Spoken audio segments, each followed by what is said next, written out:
I'm Zaki from Cosmos.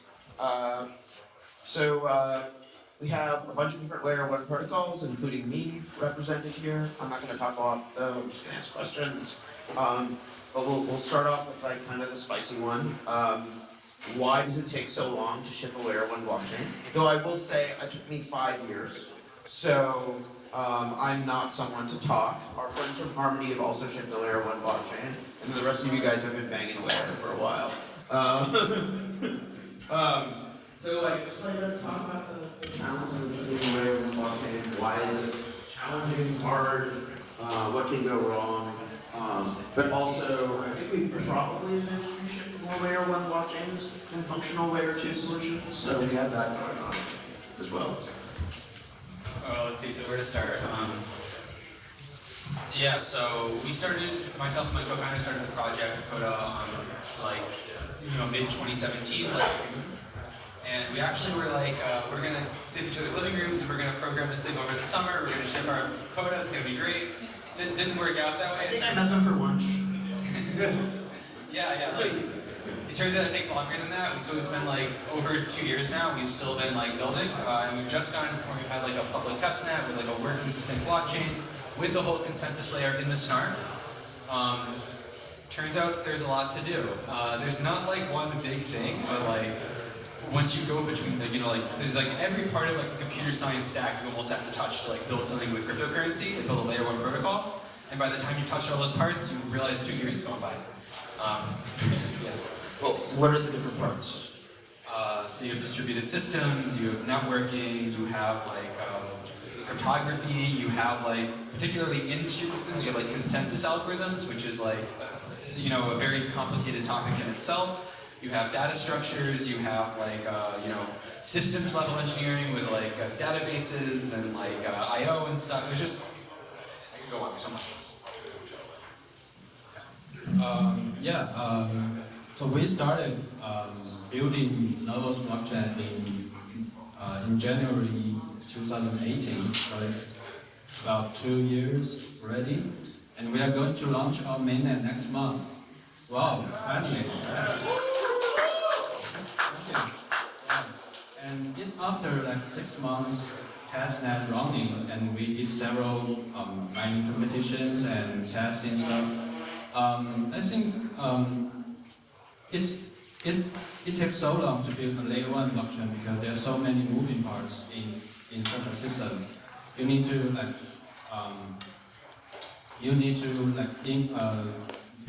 implement the consensus algorithm. It depends on what kind of consensus you're using. Like, if you're using a BFT consensus, it's really complicated. If you are working on proof of work, you may think it's simple. It's actually not, especially when you're trying to improve proof of work at the same time. Like we built a new hash function. So for decentralization, and we improved the Nakamoto consensus to make it more adaptive to network condition. And you have to build like new virtual machine. And when you try to, when sometimes you find there are some existing library you can use or protocol you can use. For example, libp2p, you think, cool, we can just use this library. And it turns out not, right? Because libp2p is not mature and there are so many problems in the library, in the Rust implementation. So we have to build up, we basically rewrite the libp2p library. There's so many, the whole tooling is not mature. You need to build this, build that all by yourself, I think. And you have to combine them together to make them work. And I think that's why it's really hard. I guess my take on it, I agree with everything everyone said. But you just try, when you actually convince yourself that you should build a layer 1, you're kind of crazy to begin with. And you have this vision that it's going to be the best possible layer 1 ever, right? It's just going to be so much better than anything else that's out there. And that ambition is what I think introduces delays, because you don't want to ship like a fork of Ethereum with like a tweak, right?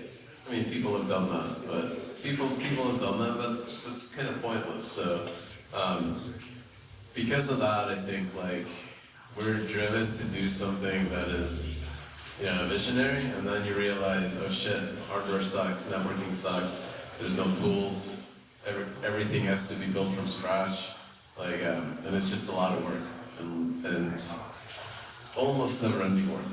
What's harder? I mean, we can come back to this a little bit, but like, what's harder, like the community stuff or the engineering stuff? Like, We'll get everybody else to answer that's a tough one, yeah. So on this panel, are we friends or are we? We're enemies. No, you are all part of Cosmos. So I actually don't think that it takes that much time to build their one protocol, but no longer than any other system software. So I think this misconception, well, from my opinion, misconception, from my perspective, misconception comes from the fact that back in the day, incentives were heavily misaligned.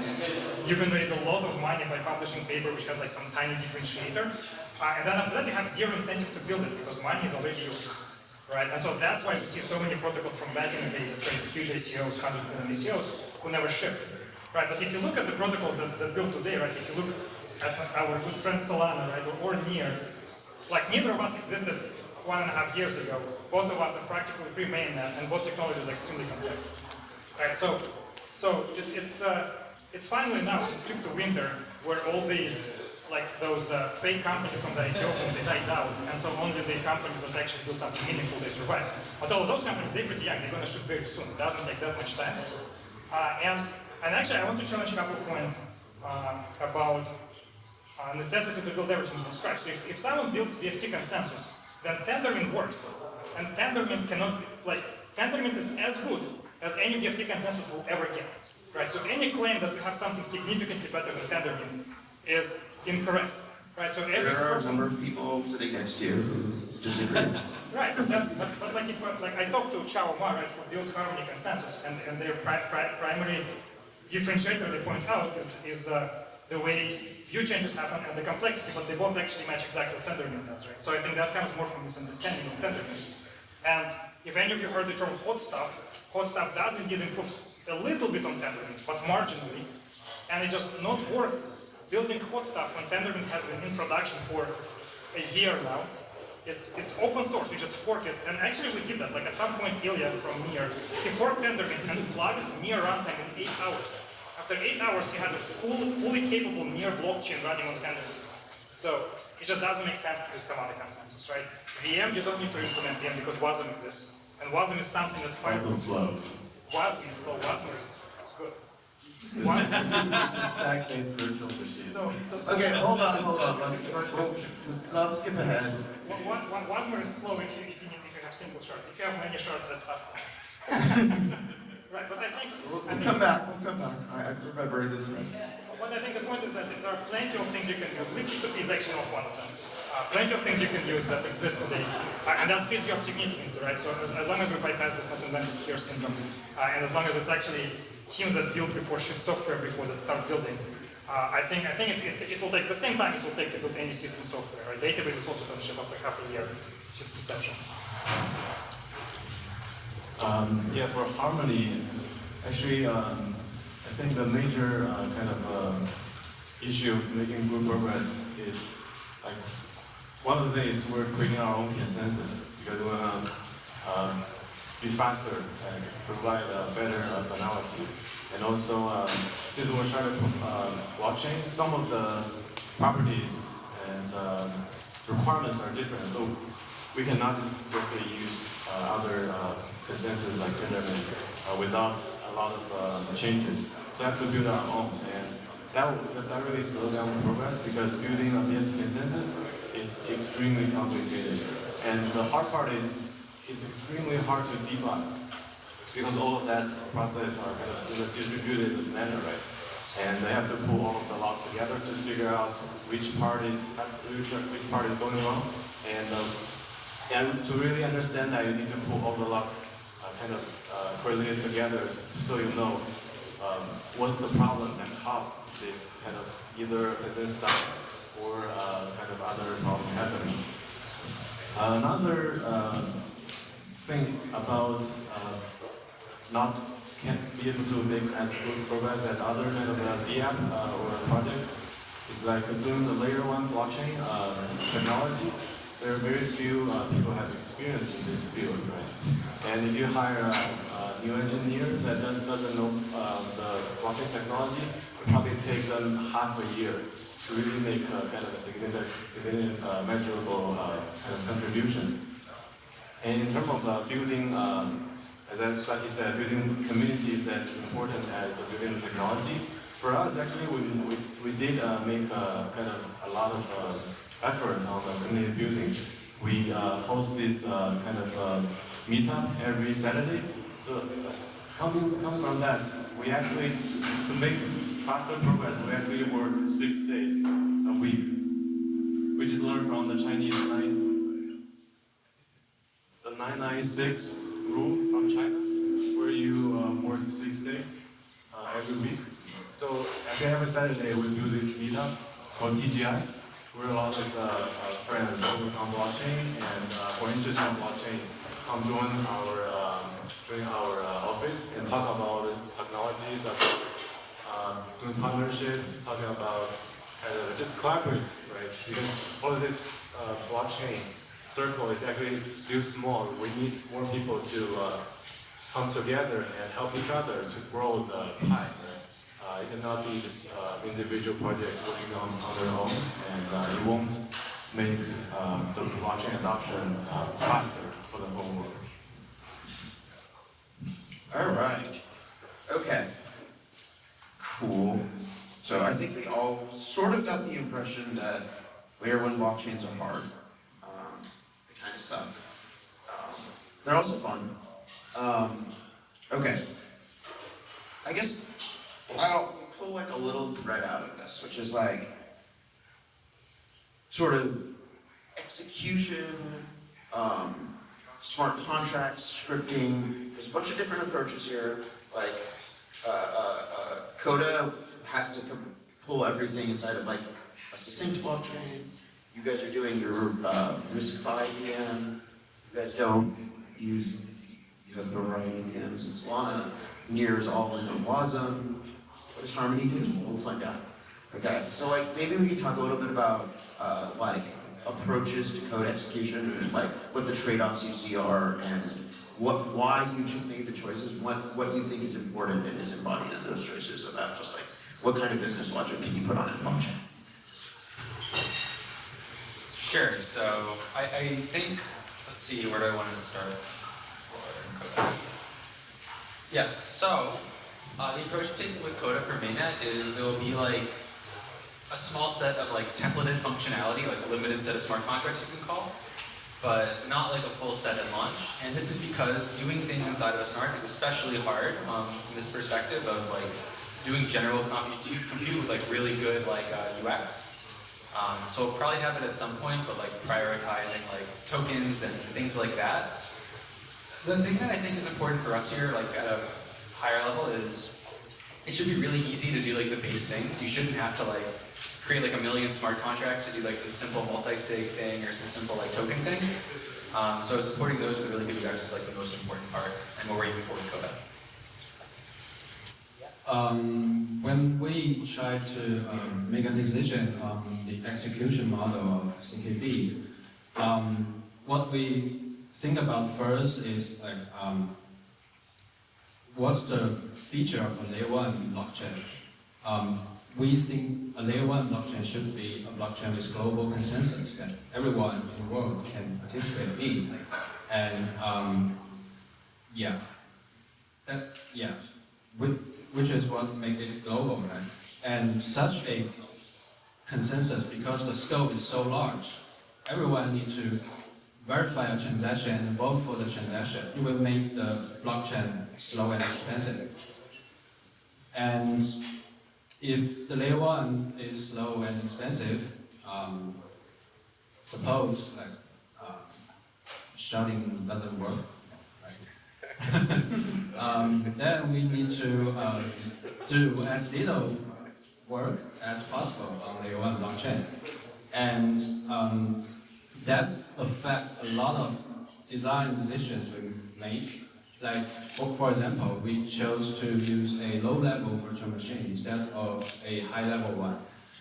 We built a new virtual machine, which is called CKBVM, adopts RISC-V instructions. And if you already know RISC-V, it is designed for hardware. It is designed for CPU chips. Right? There's someone said that blockchain is a hardware-like software because it's really like hardware. Once you get the design done and it's out there, it's really hard to change the design. You just cannot ask the community to hard fork as you wish. That's why we chose to use RISC-V instruction set, because the design, the specification is already finalized, and the spec is modularized. So you can choose the module AB3 we want, and I don't need to worry about a future extension to the spec. So everything's changed, and I have to hard fork my blockchain to upgrade so I can benefit from the RISC-V ecosystem. In comparison, if you chose a high-level virtual machine like WebAssembly, it may be a little bit hard.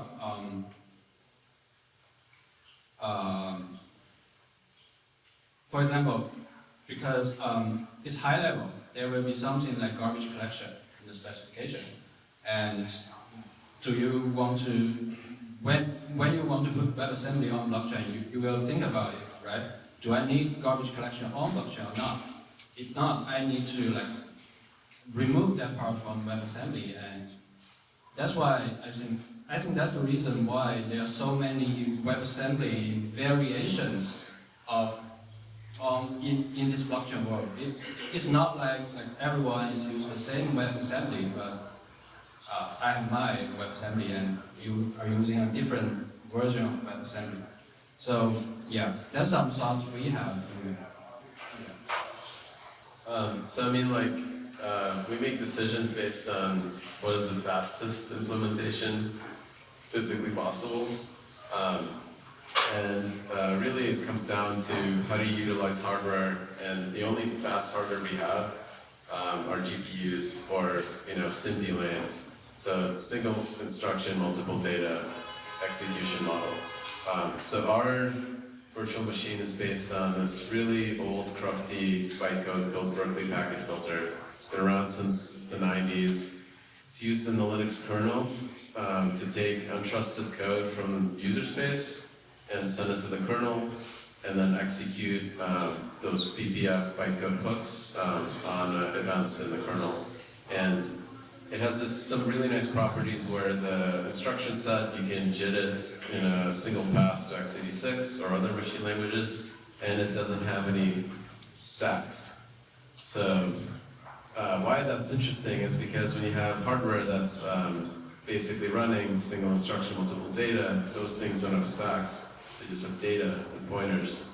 So you don't do a push and pop on a stack and then execute an instruction, just run code over a bunch of data. So our goal is to take contracts, compile them down to PPF, JIT them to Spear 5, and then run it on Spear B, and then run that on GPUs. Because when you think about it, what do you think is going to run on the blockchain, right? It's going to be an event where, like a decentralized exchange, it looks at a couple prices, there's a comparison and a branch, and then a store, right? It's not going to be a complex program like the website, the NewYorkTimes.com, where it loads 1,000 different modules, runs a bunch of images and animations and UI interactions all on chain, right? All that stuff, that really gnarly, branchy, business logic, that should be off chain. What you're doing on chain is just basically figuring out who owns what. And those kinds of contracts are very, very small, and very small number of branches, and are almost perfect for that kind of execution. So really our goal is to give you the best performance per dollar for the level of security of a layer 1. So I'm going to be defending WASM, but before it wasn't doesn't have garbage collection, right? It's like optional and it's not even like fully specified. Yeah. Okay. So there are a few reasons why we use WASM, and I guess reason number one is that one good thing about blockchain community today, and it is very different from the blockchain community several years ago, is that today blockchain community is very collaborative, right? So many projects, they work together on in many aspects of research, right? So for example, I will give a good example, which is a little orthogonal. At the moment we published some research recently on proof of space-time, Space Mesh immediately reached out to us to offer collaboration, right? So projects do want to collaborate. And so WASM is one of those aspects where many projects collaborate, right? So Dfinity is very well known for using WASM, Polkadot uses WASM, Near uses WASM, there are a couple other projects. And so because of that, many aspects of using WASM in blockchain specifically are already solved. Right, so for example, one big aspect is determinism, right? VM needs to be deterministic. Right? If we want people to reach a consensus on the outcome, if VM produces non-deterministic result, that can fail the consensus, right? So WASM is already adjusted. Most of the existing interpreters and compilers of WASM today already, it is very well known what needs to be removed from them to make them deterministic. Specifically, we use WASMer, and we have all the proper changes to WASMer to make it deterministic. Right? So that is a solved problem. WASMer itself is pretty fast. It compiles to the native code and executes it, right? So it's a single. It's sufficiently fast. It's probably not as fast as the Berkeley thingy. But there's one important thing about WASM is that WASM has many languages compiled into WASM, right? So it's C++, it's Rust. That's just LLVM. That's not WASM specific. LLVM is the toolchain, right? The bytecode is irrelevant. Right, but so that has all been compiled to Berkeley. Thank you. That's great. Yeah, but so it's cool. So one particular language that looks at it, right? You can compile TypeScript. Actually, like if it compiles to LLVM, that works for all the virtual machines. Yeah. But so TypeScript now can be compiled to WebAssembly via AssemblyScript. It's a project which is we support it. Many other blockchains also support it. They have like 5 or 6 blockchain projects which support AssemblyScript, and so I'm pretty sure that like in the next wave of blockchains, many people will enter blockchain space via TypeScript because it's a very simple language. Then they will later probably switch to something else like Rust or some more specific languages which have formal verification embedded in them. But TypeScript is a great language to start building for blockchain to get all the to dive in and get all the beauty of the crypto world, crypto space. Okay, so we are actually just EVM compatible, and the reason we still use EVM is we want to be have easier way to go to market. Right? So a lot of the current apps that's on Ethereum, they need a faster version of the platform with low fees and higher throughput. Actually, by being EVM compatible, those existing apps can easily just migrate with just several simple steps, like maybe 10 minutes, they can just migrate to our chain and directly enjoy all the benefits. And that's actually one of the main reasons we still be EVM compatible. Definitely, by reusing EVM, you save a lot of new development work, right? You get to market faster.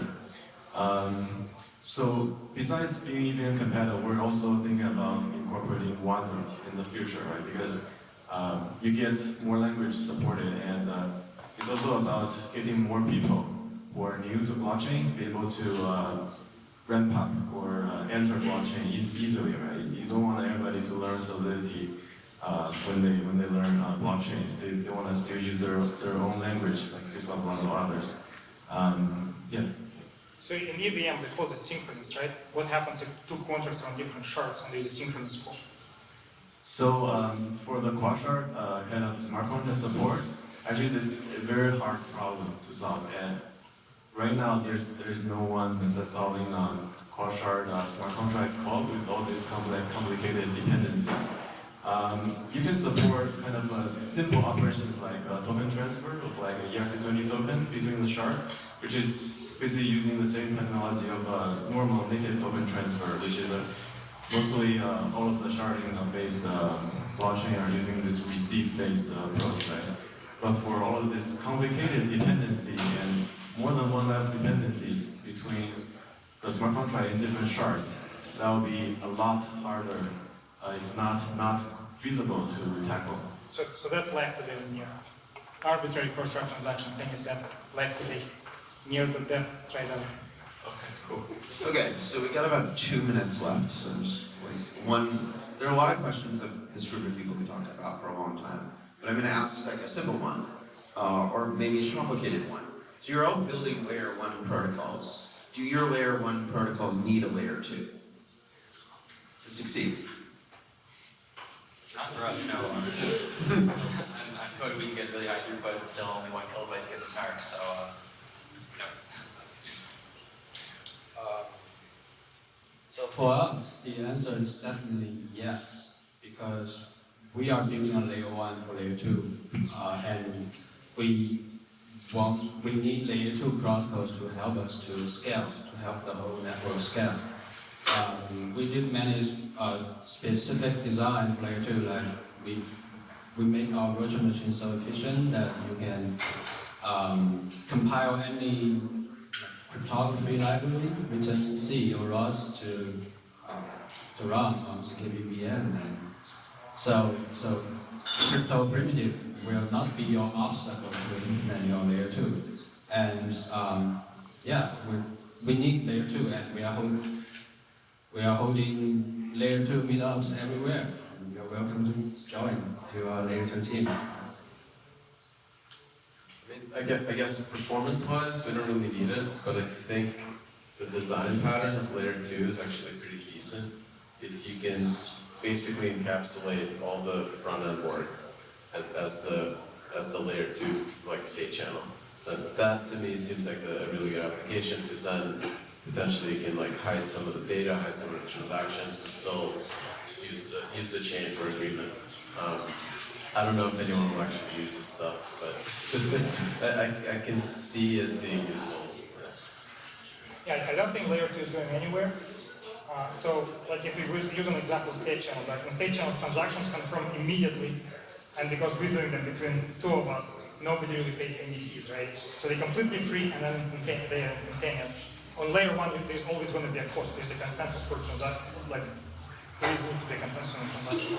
Same for any side chains. Right, if a side chain uses some sort of, like let's say if we're using optimistic rollup, right, the number of validators on the side chain is very low. Like let's say it's like 5 or even 1. We're paying 5 or 1 entities as opposed to the full consensus, that is the full validator set on the layer 1. So layer 2 is always staying around. I don't think, no matter how good layer 1 becomes, it will never be as cheap as just paying 1 entity for running their hardware. So layer 2 will always be around. Yeah, I agree. So the layer 1 and layer 2 will serve different kind of purpose, right? So layer 2 is more like the trust anchor, and it has higher security guarantees, and definitely the cost will be higher. For layer 1, there will also be some latencies, right? Either like sub-second or a couple of seconds, it will still be some latencies because of the verification and data need to be kind of sent around a lot of nodes. For layer 2, it's more faster, but in terms of security guarantee, it's much less. And in the rare case, your funds will be at risk, right? You need to rely on the layer 1 to settle. And so the funds in the layer 2 is definitely not as secure as the layer 1. But the benefits of layer 2 is it definitely, in some of the cases where you don't care about the security so much and the transaction kind of value is low enough, actually, the users don't care about whether it's fully secure or not. They just need the instant kind of payment or instant frequent payment between people, right? Some use case like gaming, like interactive gaming, definitely need layer 2 to support that.